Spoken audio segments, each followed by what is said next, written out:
Fala pessoal, e aí, tudo bem com vocês? Olha só, nesse encontro trabalharemos questões de provas anteriores da OBMEP. Então, enquanto roda a vinheta, já aproveita para deixar aquele like e se inscrever em nosso canal. O Prof. tá on com Gilberto Teixeira. Vamos nessa!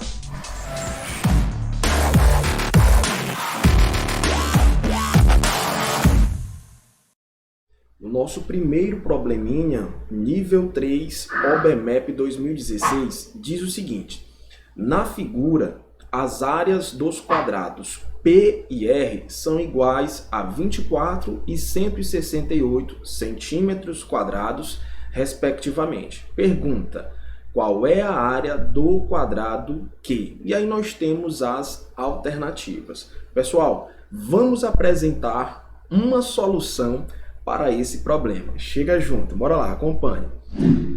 De acordo com o problema, pessoal, o que nós temos aí? Nós temos três quadrados, P, R e Q, não é isso? Apoiados em uma reta horizontal, de modo que o quadrado P e o quadrado Q estão apoiados com um dos seus lados e o quadrado R está apoiado em um vértice nessa reta horizontal. Além disso, nós temos que dois vértices opostos desse quadrado interceptam perfeitamente um vértice do quadrado P e um vértice do quadrado Q. Olha só, um bom hábito em matemática é ter certas desconfianças. Nesse tipo de questão, eu desconfio, que esse triângulo retângulo que é formado, tendo um lado do quadrado P e um lado do quadrado R, seja congruente a esse outro triângulo retângulo que é formado por um lado do quadrado R e um lado do quadrado Q. Só que essa desconfiança não é suficiente, nós precisamos comprovar essa ideia, tá bom? Então, para isso, vamos fazer o seguinte: eu vou chamar aqui o lado do quadrado R de A. Então, nós temos que aqui também é A. Olha aí, já começa a aumentar a minha desconfiança, Nesses dois triângulos, nós temos dois lados, que têm a mesma medida, tá? Que no caso é A, tá bom?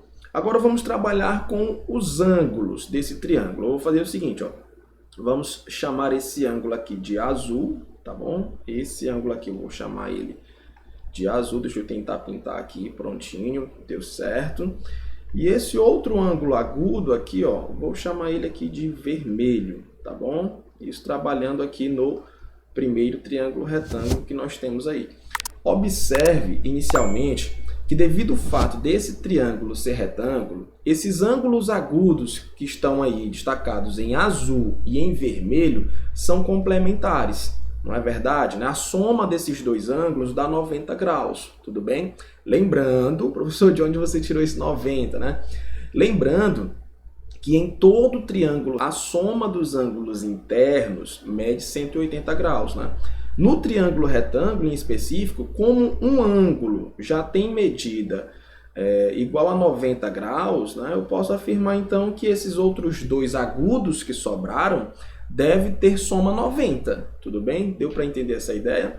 Então aqui nós temos que esse ângulo vermelho com esse ângulo azul, se você somar, apesar de eu não saber aí exatamente as suas medidas, mas eu sei que a soma desses dois ângulos é 90 graus, tudo bem?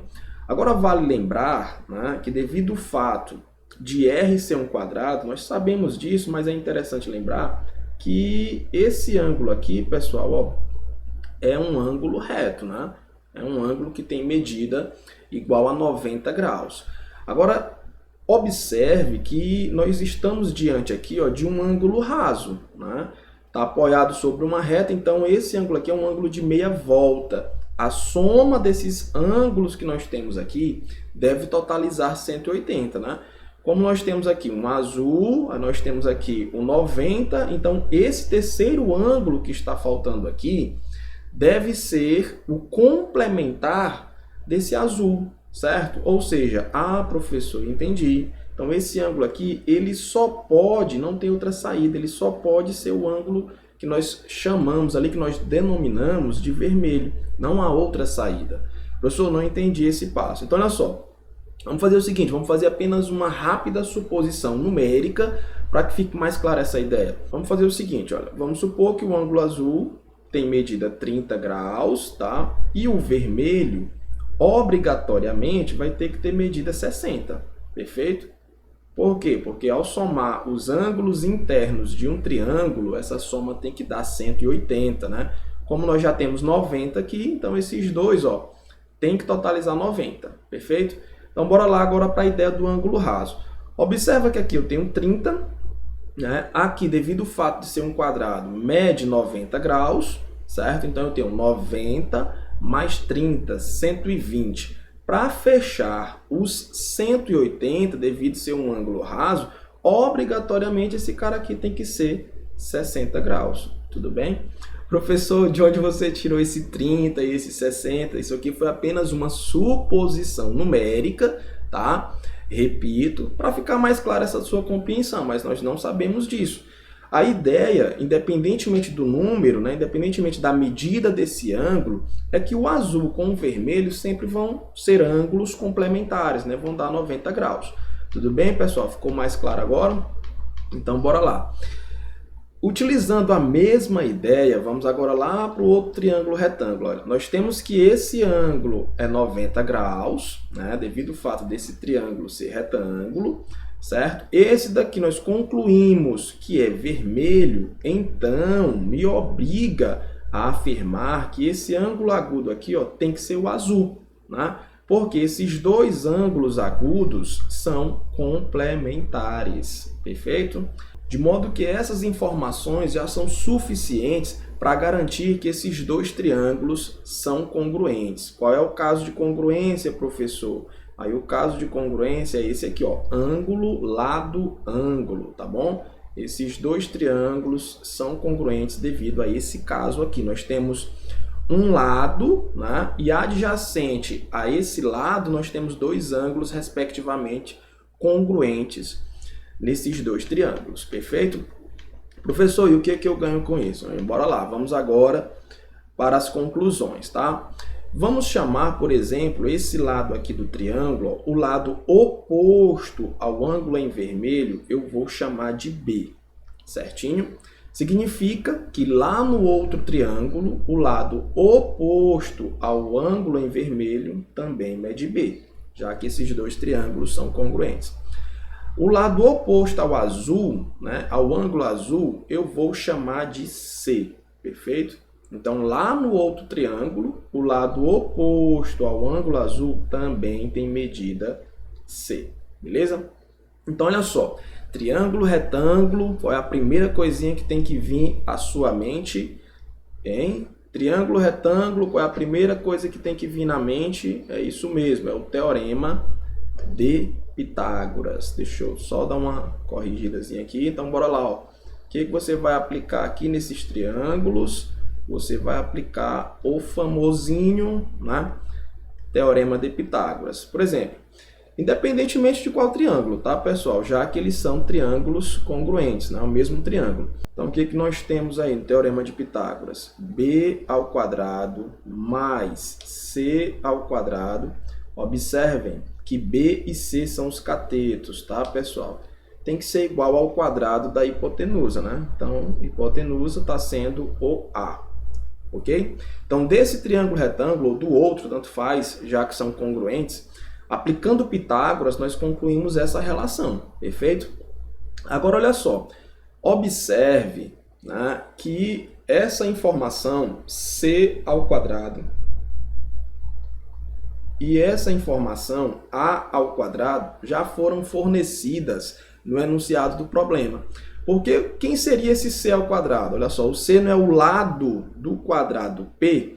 Então, quando eu calcular a área desse quadrado, seria lado vezes lado, né? C vezes C. Em outras palavras, o C ao quadrado já foi informado aqui na minha questão. Se C ao quadrado é a área do quadrado P, que mede 24. Esse C ao quadrado é 24.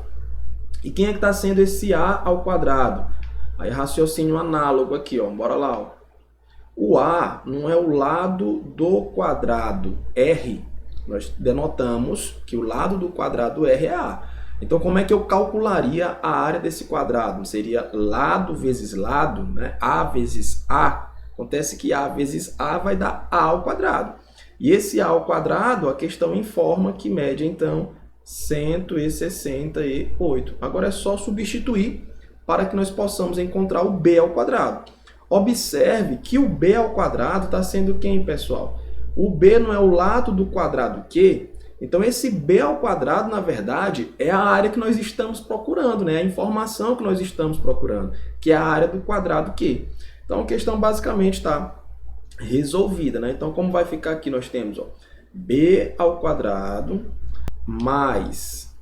Aí, quem é o C ao quadrado? 24, certo? Já que C ao quadrado é a área do quadrado P, igual a 168, né? Que é o A ao quadrado, onde A ao quadrado é a área do quadrado R.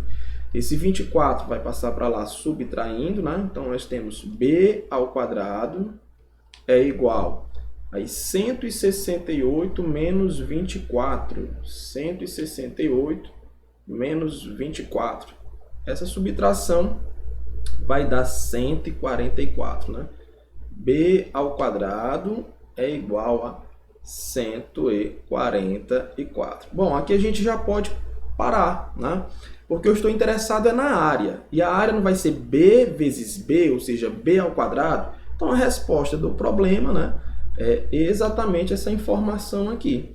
A área do quadrado Q, ela tem 144, no caso, qual é a unidade? Centímetros quadrados. Se nós estivéssemos interessados em descobrir a medida do lado desse quadrado, então nós continuaríamos aqui, né, passando essa potência para lá, passaria em forma de raiz, e a raiz quadrada de 144 é 12, né? Então, nós descobriríamos, né, que a medida do lado desse quadrado é igual a 12, tá bom? Mas a questão quer saber é a área, e aqui já finalizou. Vamos, então, verificar em qual alternativa nós temos essa solução, né, esse gabarito. Alternativa correta, letra D. Muito bem. Vamos para a próxima. Próxima questão, pessoal, diz o seguinte, olha só. Nível 3, OBMEP 2017. Uma caixa contém 10 bolas verdes, 10 bolas amarelas, 10 bolas azuis e 10 bolas vermelhas.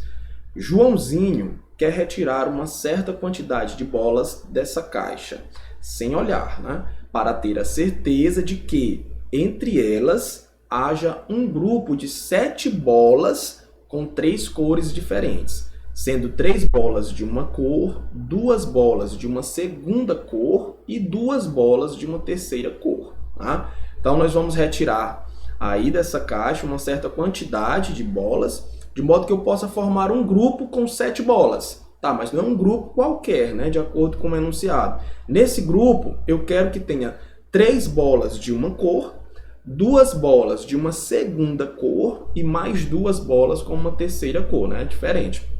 Ou seja, e aí nós temos a pergunta: qual é o número mínimo de bolas que Joãozinho deve retirar da caixa? Bom, problema interessante, tá? Vamos apresentar uma solução para esse problema. Chega junto. Bom, pessoal, a ideia aqui é o seguinte. Nesse problema, nós podemos aplicar um princípio chamado de princípio das gavetas ou ainda princípio das casas dos pombos, que garante o seguinte: se você tem n mais 1 objetos para serem colocados em n gavetas, então, em pelo menos uma gaveta deverá conter 2 ou mais objetos. Olha só, se você não compreendeu essa noção, vamos tentar, então, numericamente. Vou te dar a seguinte missão.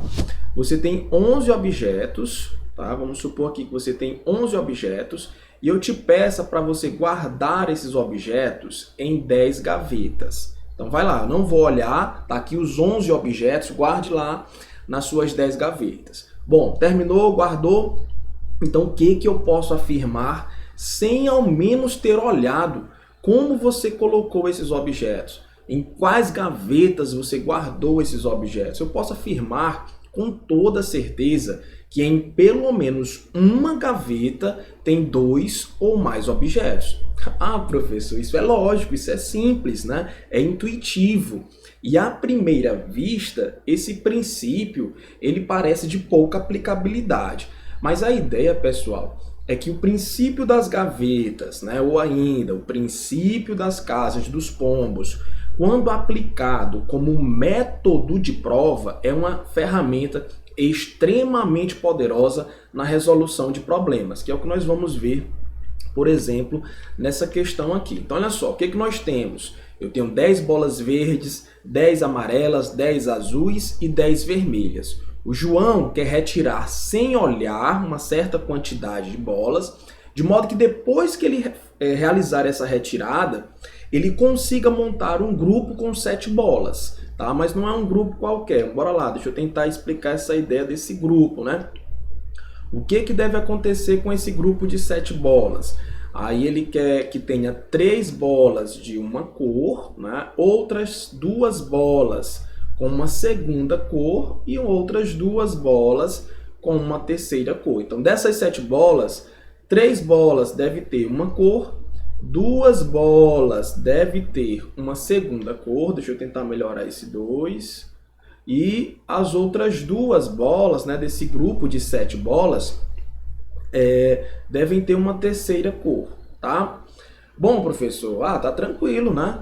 Olha só, inclusive, se ele retirasse todas as 40 bolas, né? Eu peguei e retirei todas. Eu vou conseguir montar, depois que fizer essa retirada e vou olhar, eu vou conseguir montar esse grupo? Com certeza, né? Sem sombra de dúvida, você consegue colocar 3 aqui de uma cor, por exemplo, verde, 2, por exemplo, azuis e outras 2, por exemplo, vermelha. Você consegue.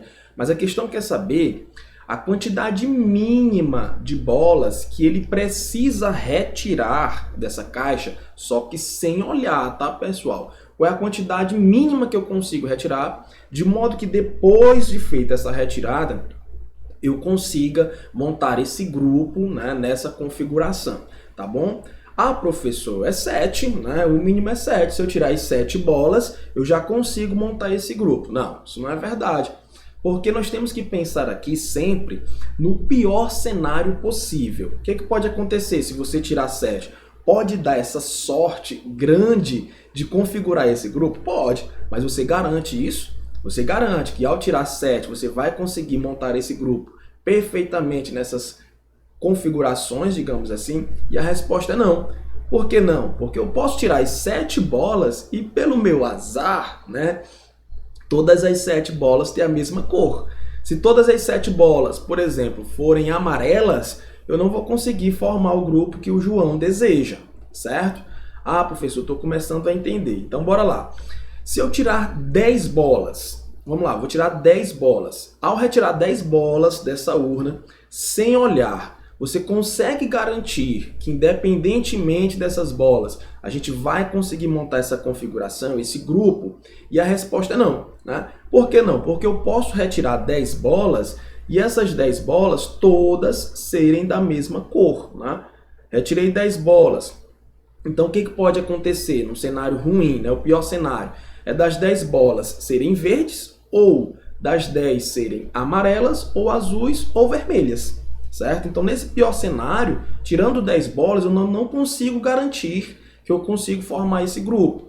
Por quê? Porque as 10 bolas podem ser da mesma cor. Tá, tu não consegue, né, formar esse grupo, mas tu consegue preencher aqui uma dessas configurações, né? Eu consigo colocar aqui, por exemplo, já, né, essas 3 bolas aqui, ó, tá? Nesse grupo, certo? Isso é possível, tranquilo, né? Consigo dessas 10... eu consigo escolher e colocar lá naquele grupo com 3, né? Ou num grupo com 2, é indiferente aqui, tá, pessoal?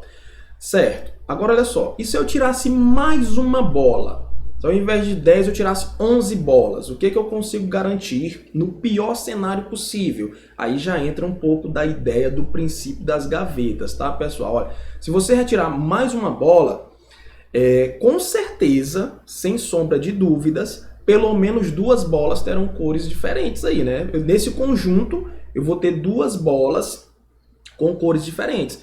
Porque uma vez retirada 10, vamos supor que essas 10 sejam verdes. A próxima bola, a 11ª, ela vai ter que ser de uma cor diferente. Ou ela vai ser amarela, ou ela vai ser azul, ou ela vai ser vermelha. Não é verdade? Não tem como fugir disso. A próxima bola tem que ser uma cor diferente, tá bom? Então, se eu retirar mais uma bola, eu consigo. Tudo bem, beleza. Preencher aqui, por exemplo, apenas um espaço nesse segundo grupo aqui, tá? E se eu tirar 12 bolas, né? Eu consigo garantir? Ainda não. Porque eu posso tirar, por exemplo, a próxima bola sendo azul, mas a outra sendo de uma cor diferente. Então, não consigo preencher aqui, ainda não é suficiente, tá? Professor, deixa eu ver se eu estou entendendo. Então, o pior cenário agora, se tiver muito azar, é você retirar mais 10 bolas. Então, vamos lá, retirar mais 10 bolas. E o que vai acontecer? O que pode acontecer num cenário ruim, tá? Essas 10 bolas serem da mesma cor. Então, eu tirei 10 bolas, vamos colocar aqui uma ideia. Tirei 10 bolas, essas 10 bolas são verdes. Consegui preencher aqui esse primeiro grupo. Aí eu peguei e retirei mais 10 bolas, certo? Isso é sem olhar, tá, pessoal? Essas retiradas são sem olhar. Num cenário muito ruim, essas 10 bolas podem ser da mesma cor. E eu não consigo preencher ainda o grupo de 7 bolas que o Joãozinho definiu aqui, tá? Por quê? Porque essas 10 bolas, isso é um exemplo, pode ser todas, né? Podem ser todas azuis. Então, se eu retirar mais 10, e essas 10, numa hipótese muito ruim, forem da mesma cor, eu consigo preencher aqui, pessoal, né? Um outro grupo desse. Eu consigo dessas 10, ó, colocar 2 bolas aqui, por exemplo. Ó. Perfeito? Tranquilo? E agora, o que eu vou fazer? Bom, agora a gente vai analisar o seguinte. Se eu retirar mais uma bola, então bora lá. Se eu retirar mais uma bola, o que eu garanto aqui? O que eu posso garantir, né? Essas 10 têm uma cor, essas 10 aqui têm uma outra cor, mas agora na próxima não tem como. Essa bola que eu retirar, ela tem que ser de uma cor diferente das duas outras, dos dois outros grupos de 10 bolas que nós retiramos. Aí mais uma vez vamos supor o seguinte, que essas 10 primeiras sejam verdes, as outras 10 foram amarelas, então para essa próxima bola não tem escapatória, né? Com certeza essa bola tem que ter uma cor diferente de verde ou amarelo. Essa bola ela vai ser azul, não é isso? Ou ela será azul ou ela será vermelha. Então já dá para me colocar aqui, ó. Já dá para me colocar uma dessa bola aqui, perfeito? Vamos retirar outra bola. Então vou retirar mais uma bola, ok? Só que a gente tem que trabalhar com um cenário ruim, no pior cenário possível. Se eu retirar mais uma bola e essa bola for da cor anterior, já preencheu aqui a minha ideia, né? Mas eu quero garantir que isso aqui é possível ser formado, certo? Um número mínimo que eu retire e consiga garantir que eu vou ter essa configuração. Se eu retirar mais uma bola, pode acontecer dessa bola ter uma cor diferente da cor anterior. Ela não obrigatoriamente, por exemplo, tem que ser, vamos lá, vamos supor que seja azul essa retirada aqui, ó. Então, não obrigatoriamente, eu não consigo obrigar essa bola aqui, né, a ser uma bola de cor azul. Se ela for azul, beleza, já preencheu aqui, certo? O meu problema. Eu já consigo preencher aqui o meu problema. Tá, então vamos supor que essa bola seja vermelha. Beleza, então eu estou aqui com um azul e uma vermelha, certo? Agora vamos tirar mais uma bola. Então quando eu tiro a próxima bola, agora acabou, agora não tem para onde correr, né? Porque essa bola, ela vai ter que ter uma dessas duas cores aqui, certo? Ou seja, com essa próxima bola, eu já consigo preencher aqui a minha configuração. Como assim, professor? Vamos trabalhar com a suposição lá das cores, para ficar mais claro, certo? 10 bolas verdes, 10 amarelas. Essa próxima, vamos supor que foi azul, tá? Você retirou e foi azul. A próxima, se eu tiro e ela é azul, beleza, eu já consigo preencher o que o Joãozinho queria. Mas eu não posso garantir que essa bola que eu vou retirar é azul, certo? Então, vou trabalhar com a pior hipótese, né? Essa aqui é azul, beleza? Então, vamos supor que essa aqui foi uma vermelha. Ok. Agora, na próxima, eu não tenho como correr. Quando eu tirar mais uma bola, o que vai acontecer? Ou essa bola é azul, ou essa bola é vermelha.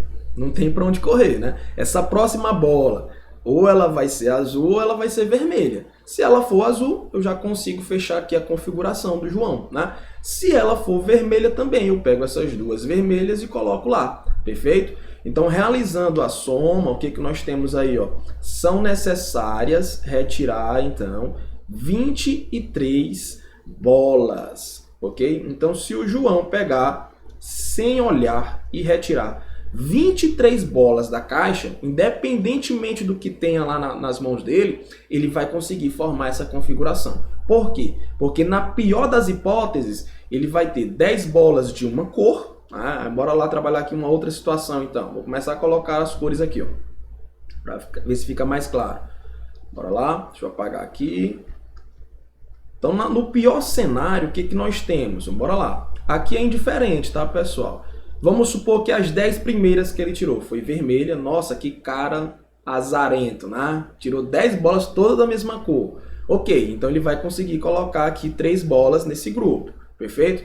As próximas 10 bolas que ele retirou foi azul, certo? Então ele vai conseguir fechar aqui, pegar dessas 10 e colocar 2 lá no seu grupo, perfeito? Em qualquer lugar que não importa, tá bom?